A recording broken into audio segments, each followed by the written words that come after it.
साथियों, बांग्लादेश भारत के लिए एक बहुत बड़ी चिंता की विषय बनता चला जा रहा है।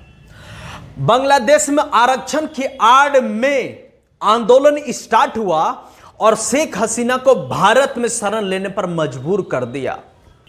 आंदोलनकारी शेख हसीना के घर में घुस करके उसके अंगवस्त्र को पहन करके उसका मजाक उड़ाना, यह बांग्लादेशी मुसलमानों का चरित्र बयां करता है कि उनका एक स्त्री के प्रति उनका मांग भंग कैसे वो लोग कर सकते हैं। लेकिन फिलहाल बांग्लादेश में नोबेल पुरस्कार विजेता मोहम्मद यूनुस को अंतरिम सरकार के रूप में चयनित कर दिया गया है। अभी सरकार वही है।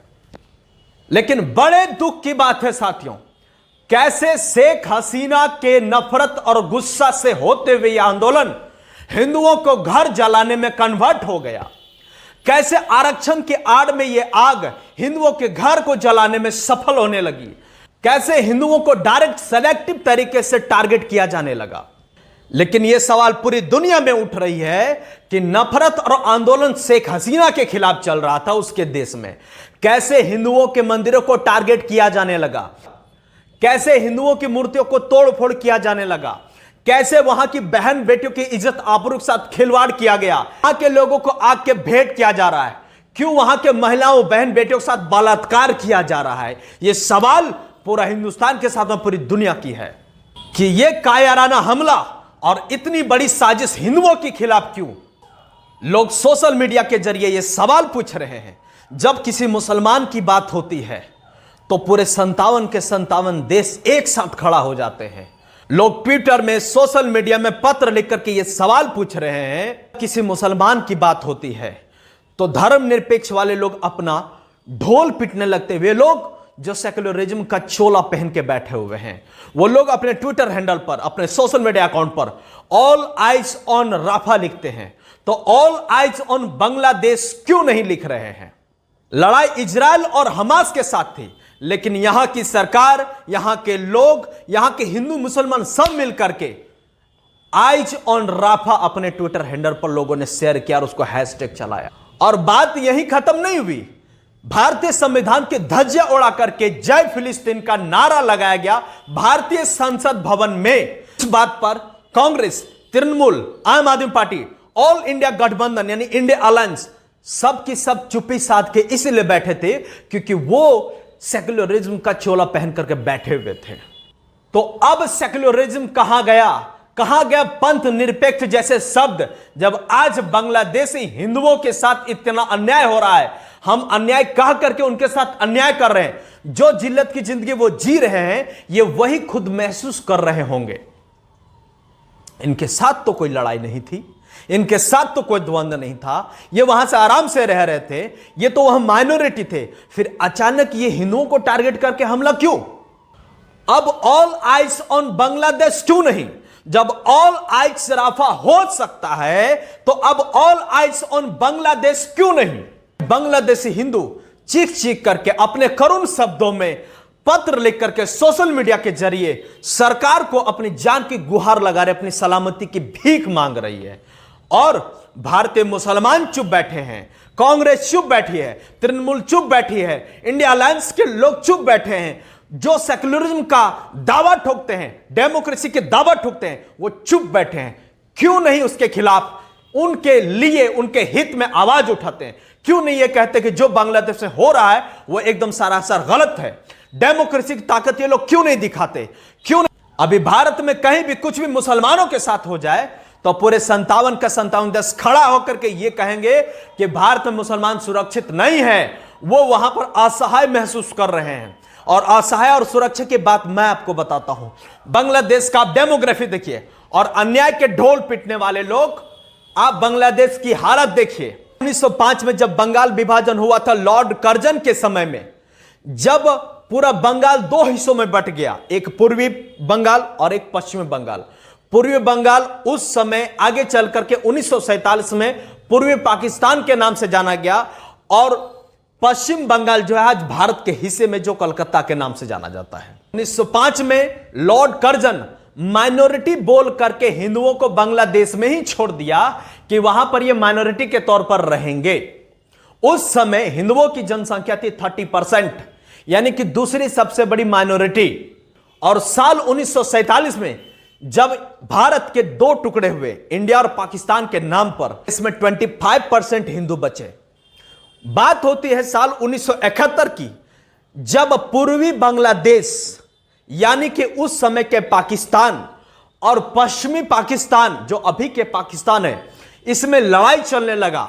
शेख मुजीबुर रहमान बांग्लादेश को लीड कर रहे थे और पाकिस्तान में जाकर के अपना डंका बजा दिए कि चुनाव हमने जीता है।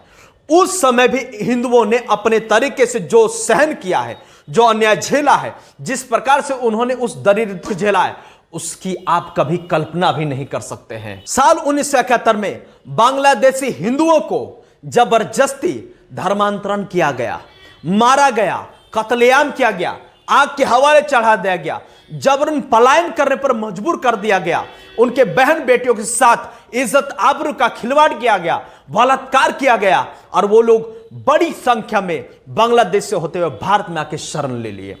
और वही शरण देने के लिए, उन्हीं लोगों के लिए भारतीय सरकार सीएए, सिटीजनशिप अमेंडमेंट एक्ट और एनआरसी जैसे कानून लाई थी कि जो धर्म के आधार पर प्रताड़ित किए गए बांग्लादेश में, पाकिस्तान में, अफगानिस्तान में जो हिंदू हैं और जो गैर मुसलमान हैं, सिख हैं, बौद्ध हैं, यहूदी हैं, कोई भी हो, उन लोगों को भारतीय सरकार रिजर्वेशन देगी, यानी कि उन्हें नागरिकता देगा, भारत में उन्हें नागरिकता मिलेगी। तब अपने ही देश के प्रकार बुद्धिजीवी, सेक्युलरिज्म कहने वाले नेता और इन लोगों ने अपना एक रंगमंच सजाया जिसे कहते हैं शाहीन बाग, और देश के कोने कोने में आगजनी हुआ था, देश के कोने कोने में आंदोलन हुआ था। और यहीं तक नहीं, शाहीन बाग को लोग वोट बैंक के लिए एक रंगमंच बना करके रखे हुए थे और बड़ी संख्या में पूरे भारत के मुसलमानों को सेक्युलरिज्म वाले नेता, कांग्रेस के नेता, तृणमूल के नेता, आम आदमी के नेता, इंडिया अलायंस के जितने भी गठबंधन के लोग हैं, इन लोगों ने इन लोग को कन्विंस कर ही दिया कि भैया आपके साथ वाकई में ज्यादती हो रहा है, आपसे कागज मांगा जाएगा और अगर आप कागज नहीं दिखा पाएंगे तो आपको पुनः किसी दूसरे क्षेत्र में भेज दिया जाएगा, भारत से भगा दिया जाएगा। और यही गुमराह करने की वजह से पूरे देश में भयंकर आंदोलन हुआ था, आगजनी हुआ था। तो सेक्युलरिज्म का ढोल पीटने वाले नेता, हिंदू मुसलमान भाईचारे के डंका बजाने वाला नेता, डेमोक्रेसी के नाम पर अपने देश में पंथ निरपेक्ष घोषित करने वाले नेता अब मौन क्यों है? अब क्यों चुप है कि जो 30% हिंदू थे बांग्लादेश में, अब वहां मात्र 7% बच गए हैं? क्यों इतना अन्याय को बर्दाश्त कर रहे हैं? क्यों कोई मुसलमान नेता, मुसलमान भाई ये खड़ा होकर के ये नहीं कहता कि जो बांग्लादेश में हो रहा है यह सरासर अन्याय है, यह कभी भी माफ किए जाने योग्य नहीं है? क्यों इसके ऊपर मौन है? क्यों इसके ऊपर लोग चुप है? क्या इस घटना पर स्वयं मुसलमानों को खड़ा होकर के ये नहीं कहना चाहिए कि ये जो हो रहा है वो गलत है, हम लोकतांत्रिक देश में जीते हैं, हम अपने भाईचारों को कायम करने के लिए ये अन्याय नहीं होने देंगे? क्या सेक्युलरिज्म वाले लोग को ये मौन रहना उचित है? और आज समय ये आ गया है कि हिंदू होकर के भी हिंदू नेता जो हैं वो भाईचारे का डंका हमेशा बजाते आए, ये इतिहास गवाह है। आज जरूरत है कि मुसलमान भी खड़ा होकर के कहे कि यह अपराध है, मुसलमान भी खड़ा होकर के ये कहे कि ये जो हो रहा है वो सरासर गलत है, इसे सरासर अभी के अभी रोकना ही चाहिए। मित्र याद रखिए, सेक्युलरिज्म कभी भी कमजोरी का प्रमाण नहीं होता। सेक्युलरिज्म होता है मजबूती का, 5 उंगलियों का एक समूह का, एक हाथ का।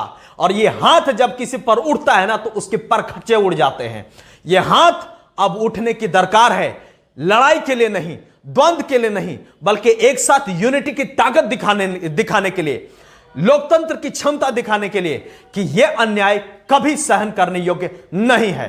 और अगर ऐसा नहीं हुआ तो याद रखिए, आज बांग्लादेश में 7% मुसलमान हैं, जो कि शायद कुछ ही क्षण में, कुछ ही दिन में ये एक परिवार भी नहीं बचेगा। और इसके जिम्मेवार आज के कुर्सी के लिए लड़ने वाले नेता और पंथ निरपेक्ष के नाम पर ढोल पीटने वाले नेता, ये ढोंगी लोग होंगे और इतिहास आपको कभी क्षमा नहीं करेगी।